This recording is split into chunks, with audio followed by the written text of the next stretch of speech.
China's 19th Communist Party Congress has officially closed and foreign leaders have begun calling Beijing to congratulate President Xi Jinping on its successful conclusion. Well-wishers include Russian ruling party chief Dmitry Medvedev, North Korean leader Kim Jong-un and U.S. President Donald Trump, who said in an interview that Xi might be called the King of China by some. With the country's crucial political gathering over, it seems Trump's turn of phrase may not be so far from the truth. Here's what we learned. The chairman of everything, President Xi Jinping, has well and truly shored up his power base as China's paramount leader. The leader spent much of his first term driving an intense crackdown on dissenting voices and opposing factions inside and outside the party. He's now formalized that power, and over his second term he's set to enjoy it. As core party leader, he oversees all arms of the CCP, holding absolute leadership over its more than 80 million members, and effectively, the entire country.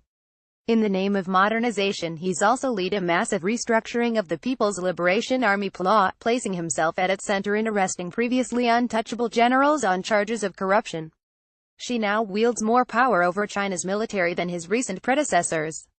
During this year's Congress, he was the undoubted star of the show, taking to the stage with his 3.5-hour opening speech on its first day to lay out his vision for the country's future. On Wednesday, the Communist Party's newly announced second-tier 25-strong Politburo included at least 14 of his close allies, many who are predicted to rise to the pinnacle standing committee during the next Congress. China's official propaganda machine has also ramped up its promotion of Xi Jinping's profile to a level unseen since the 1970s with Chairman Mao Zedong, China's founding father of the Communist Party. His personal image has filled state media, while a mobile phone app which allows users to applaud President Xi has gone viral. There's no apparent heir. President Xi's all-powerful standing committee has been filled with men who are largely in their 60s and close to ending their political career. This means that no obvious successor has been included in the group to take over from Xi when his second, technically his final term as president, ends in 2022. Failing to name an heir is a break in CPC tradition that has many speculating that Xi will remain in power well beyond the next 5 years.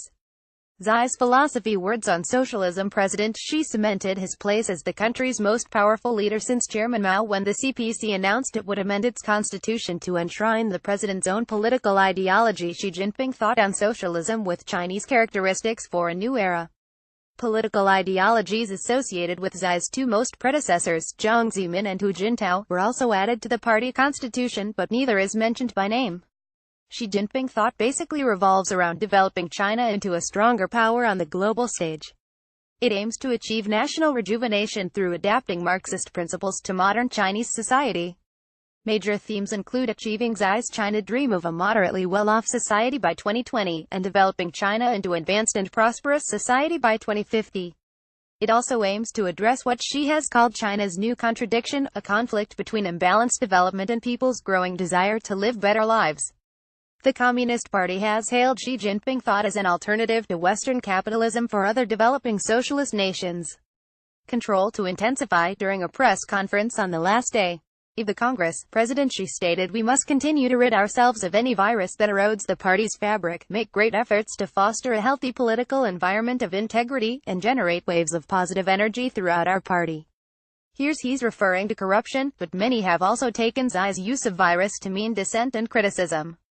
On the last morning of the Congress, 5 international media organizations, including the BBC and The Guardian, were denied access from the unveiling of the new Politburo of the Great Hall of the People.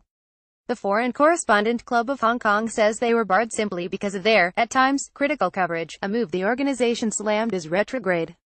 Known dissidents and activists in China were also reportedly treated to chaperoned forced holidays during the Congress to prevent them from being vocal or accessible to the media during the crucial political gathering. During his first 5 years as president, Xi has clamped down on public discussion and heightened his control over the media and the internet, rights activists, foreign organizations and NGOs. His tightening grip over all aspects of Chinese society seems set to intensify over the next 5 years. No new era for female leaders. Chairman Mao famously said women hold up half the sky, but they certainly don't hold much power in China's Communist Party. Although Xi has defended his commitment to gender equality, women continue to be absent from the country's top leadership. Only one woman, 67-year-old Sun Chunlin, was elected to the new Politburo.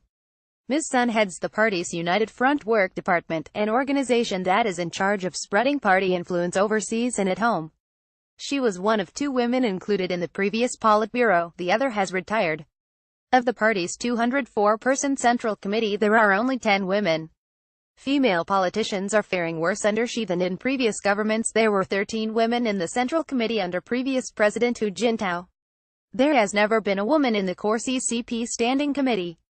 International assertiveness. During the 19th Party Congress, President Xi repeated calls for China to become a more dominant force on the world stage and take a leading role in globalization and the fight against climate change.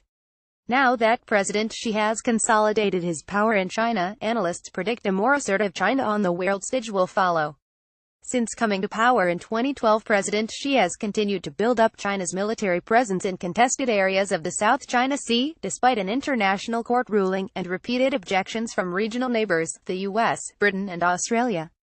He's also championed the Belt and Road Initiative, an ambitious infrastructure project to connecting China with Asia and Europe, extending the country's economic, diplomatic and cultural reach.